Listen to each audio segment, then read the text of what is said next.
Alright, nchimanyi muyina emikolo mingi gye mulaba ku For You page zammwe eyo nga mwebuuza banange The Union Media Hub nga tebanaba kugikola ki ekigenda maaso. Bantu bange emikolo gino gitambula well, waliwo omukolo gwa Vanessa wawamu n'omukolo gwa Sherita. Mubadde mulaba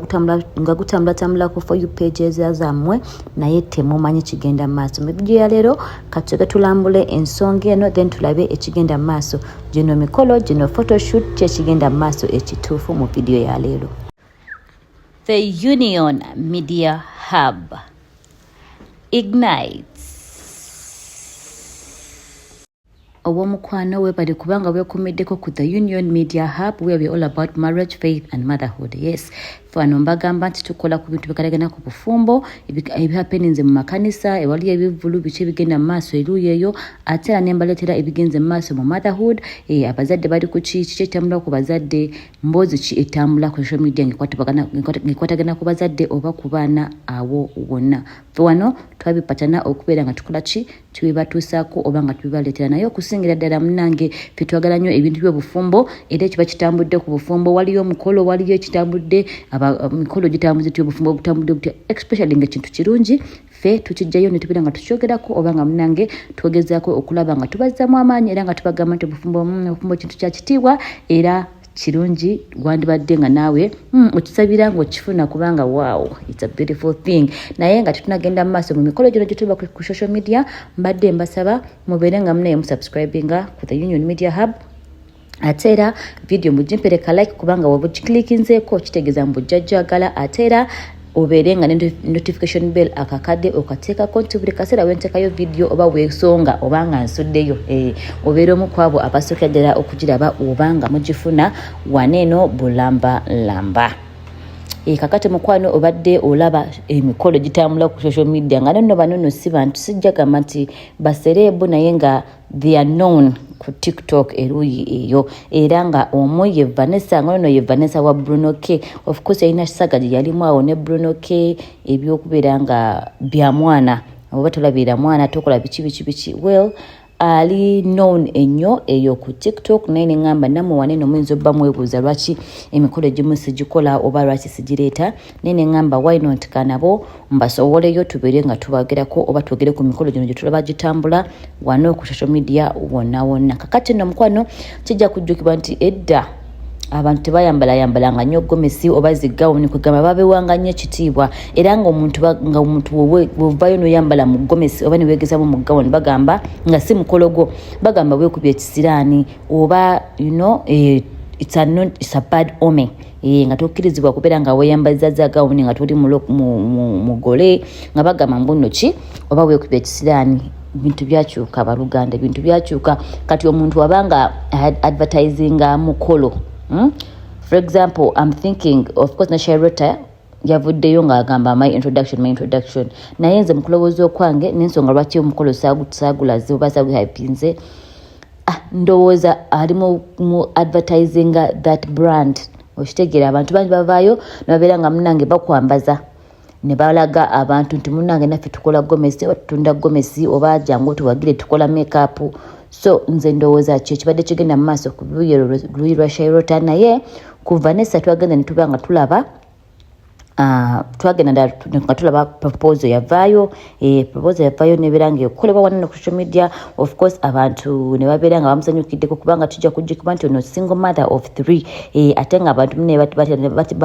batera okugamba mbuno oba nga wazaddeko kiba kizibu okubeera nga ofuna omuntu akubeera ki akugjawo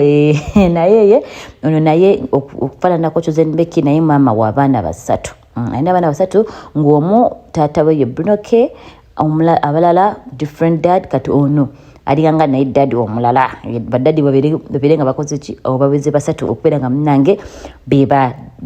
alina babebi dadi babiri Vanessa alina babebi dadi babiri nono kati eyavuddeyo namuproposing proposal etambudde bulungi nnyo era abantu ne bavaayo nga bamubuuza ku interview nga munnange mother of 3 bakujje ku lujja bwatyo nabeera nga akyongezamu support omanyi omukyala ayogera nnyo nabeera nga ayogera nga of course ayogera nga akubako we baby daddy we of course agamba abaali balowooza tebatuwaze naye batuwasizza n'abaana bammwe era abaana bammwe tugenda bbanga tubakyusa amannya kijja kujjukibwa nti ebintu by'okukyusa amannya byaletamuka kacyankala naawe Chosen Becky yabikola n'agamba nti abaana be they are now Seka Jazz nono naye tayasyuseeko ku Chosen Becky alaze nti naye ayagala kubeera nga akyusa abaana be nga bawa amanya gono mwami alabisenga proposing oba akoze okukyala welwe wavayo proposal bwe yavaawo bwetyo netubera nga a week later netulaba ng'omukolo guzeewo netwalaba nga maybe kukyala on introduction they didn't really specify naye nga tuyinza okugamba mu kukyala kubanga gwe mukolo ogusooka ate nga tumanyi Vanessa ebintu tasobola kubanga bikwese nolwekyo twagenda okulaba nga mune amagomesi gavuddeyo amagomesi bwe gavaayo netugamba kirabika nno kiri kituufu kirabika omwana muwala bakoze ki bamugyemu oba bamukubye introduction but then later twagenda okulaba nga balinga nga bakoze video shoot kwegamba nti manyi omwami yamproposingidde muyimbi kati netulowooza promotinga muyimbi akola kiti obulaba gino emikolo sigibuukira nnyo okubeera nga ngikola ki nga ngibaletera kubanga tetuli sure bali mu photoshoot bali mu kulanga bwebityo so kyekyo kibadde kigenda maaso eruuyi ero naye nga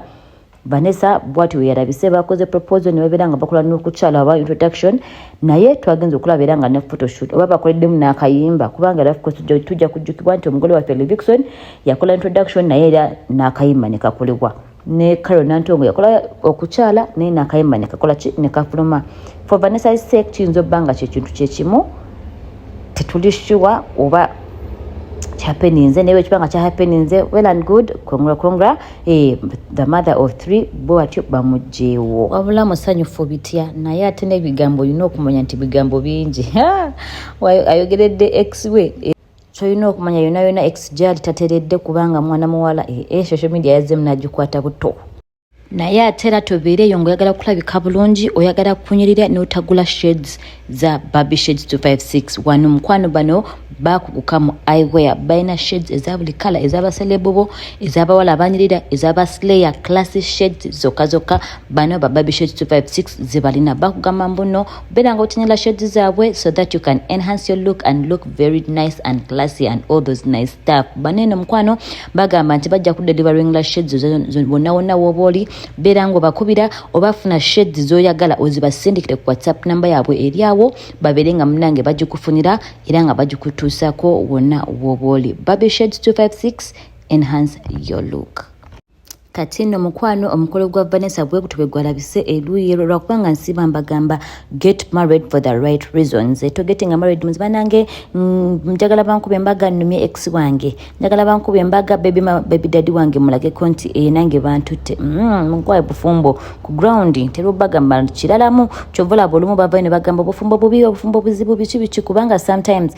sibonna naye abantu abamu bagetting married for the wrong reasons. Rachel Vanessa kansubire bwobanga munange omwami akugjeewo get married for the right reasons kubanga munange tekijja kuba kirungi ogende mu bufumbo atumala oveeyo lwakubanga wayagala kakasa oba wayagala kukola kino nakiri